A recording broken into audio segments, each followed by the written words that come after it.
ગુજરાતીમાં એક કહેવત છે કે સાંધા એટલા વાંધા। જી હા મિત્રો, અને આ સમયમાં તમે કદાચ જોયું હશે, માત્ર વડીલો તો ઠીક છે, પરંતુ નાની ઉંમરના લોકોમાં પણ સાંધાના ઘસારા કે પછી સાંધાના દુખાવા અવારનવાર રહેતા હોય છે। એટલું જ તો ઠીક છે, આપણે ઘણી વખતે સવારે ઉઠીએ ત્યારે આપણે સખત સાંધામાં જકડાહટ રહેવી, સાથે ઘણી વખતે સાંધામાં સોજો આવવો, ઉઠતા બેસતા કે પછી ચાલતા આપણે સાંધામાં કટકટ અવાજ આવવો, સાથે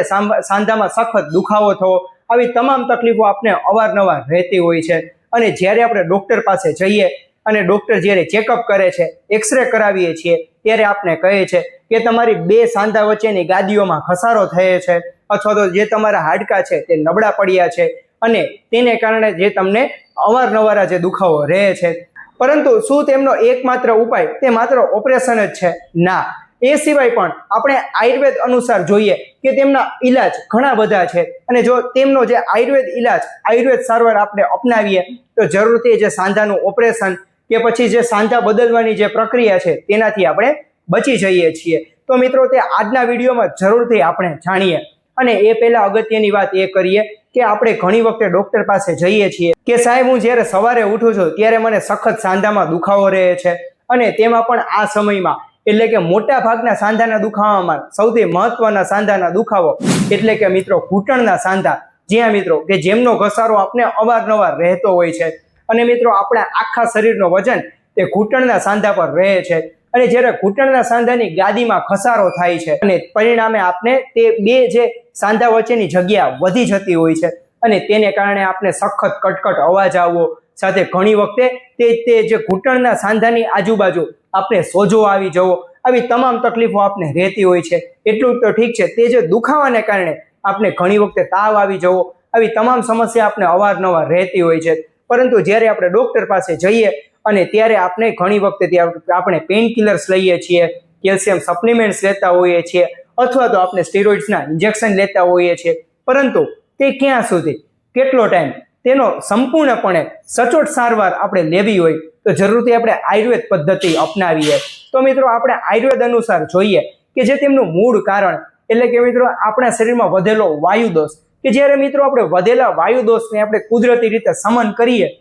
તો જરૂરથી આપણે જે સાંધાના દુખાવા અથવા તો ઘસારાથી આપણે બચી જઈએ છીએ। અને ઘણી વખતે તેનું મૂળ કારણ આપણે એક જાણીએ કે ઘણી વખતે વધારે પડતું વજન, સાથે ઘણી વખતે વધારે પડતું બેઠાડું જીવન, અથવા તો વધારે પડતા સ્ટીરોઇડના ઇન્જેક્શન કે પછી વધારે પડતી સ્ટીરોઇડની દવાઓ લેવી, આવા જે તમામ કારણો છે કે જેને કારણે આપણે જે સાંધાના ઘસારા ઉલટાના વધી જતા હોય છે। જ્યાં મિત્રો, અને આ સમયમાં તમે કદાચ નોટિસ કર્યું હશે કે વધારે પડતું મહિલાઓમાં સાંધાને દુખાવા કે પછી ઘસારા રહેતા હોય છે, તો એ પાછળનું કારણ મહિલાઓની ઉંમર 40 કે 50 વર્ષથી વધુ હોય, કે જે મહિલાઓમાં મેનોપોઝ આવી ગયા હોય, એટલે કે માસિક બંધ થયા પછી તે મહિલાઓના શરીરમાં કુદરતી રીતે હોર્મોન ઇમ્બેલેન્સ થતા હોય છે, પરિણામે તે લોકોના શરીરમાં સાંધાના ઘસારા અથવા તો સાંધાના દુખાવા અચાનક આવી જતા હોય છે। તો જી હા મિત્રો, આજે તમામ પાછળના કારણો ને જો આપણે દૂર કરીએ અને સાથે કુદરતી રીતે બે સાંધાઓની વચ્ચે આપણે કુદરતી રીતે માવો પૂરીએ તો જરૂરથી આપણે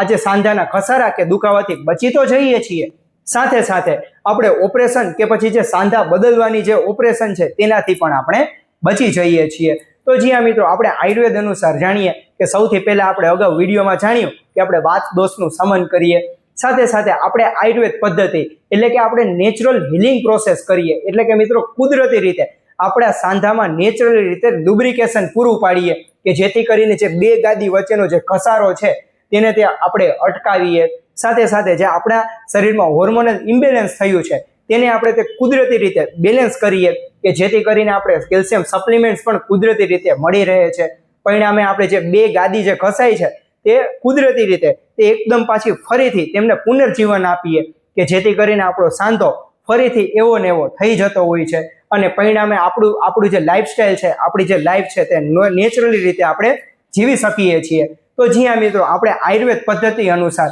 આજે તમામ જે સૂચનોનું આપણે પાલન કરીએ, અને આયુર્વેદમાં એવી ઘણી બધી પ્રકારની કુદરતી ઔષધિઓ છે કે જેમનું આપણે સેવન કરીએ કે જેથી કરીને આપણે જે સાંધાના ઘસારા કે સાંધાના દુખાવાથી આપણે બચી જઈએ છીએ। પરંતુ એ પહેલા અગત્યની વાત એ પણ કરું કે આપણે ક્યાં સુધી સ્ટેરોઇડના ઇન્જેક્શન્સ કે પછી દુખાવાના ટીકડાઓ કે પછી કેલ્શિયમ લઈએ, કે તેની જગ્યાએ આપણે જરૂરથી આયુર્વેદ સારવાર આપણે અપનાવીશું તો જરૂરથી આપણે આજે તમામ તકલીફોથી પણ બચી શકીશું અને આપણે કાયમી રાહત કે પછી આપણે કાયમી ઇલાજ મળી શકે છે. માટે મિત્રો જરૂરથી જો તમને પણ આજે ઓસ્ટિયો આર્થરાઇટિસ એટલે કે સાંધાના ઘસારા કે સાંધાના દુખાવા રહેતા હોય તો જરૂરથી જે તમે નીચે આપેલા નંબર પર તમે સંપર્ક કરી શકો છો. એ પહેલા એક અગત્યની વાત એ કરીએ કે આ માહિતી તે તમારા દરેક મિત્રો સુધી પહોંચાડો, કારણ કે આ સમયમાં કેટલા લોકોને સાંધાના દુખાવા કે ઘસારા રહે છે તો એ લોકો પણ આ સમયમાં સ્ટેરોઇડના ઇન્જેક્શન કે ગોળીઓ લેતા હોય છે. તો તેની જગ્યાએ તે લોકો આ જે આયુર્વેદ સૂચનો અથવા તો આયુર્વેદ સારવારનું તે લોકો પાલન કરે. અને મિત્રો આવી વધુને વધુ ઉપયોગી હેલ્થ સંબંધિત માહિતી મેળવવા માટે આ ચેનલને સબસ્ક્રાઇબ કરવાનું ના ભૂલશો, કારણ કે અમે તમારા સ્વાસ્થ્યની ચિંતા માટે જરૂરથી છીએ. ત્યાં સુધી રજા લઉં છું. સૌનો આભાર. જય ધન્વંતરી, જય આયુર્વેદ.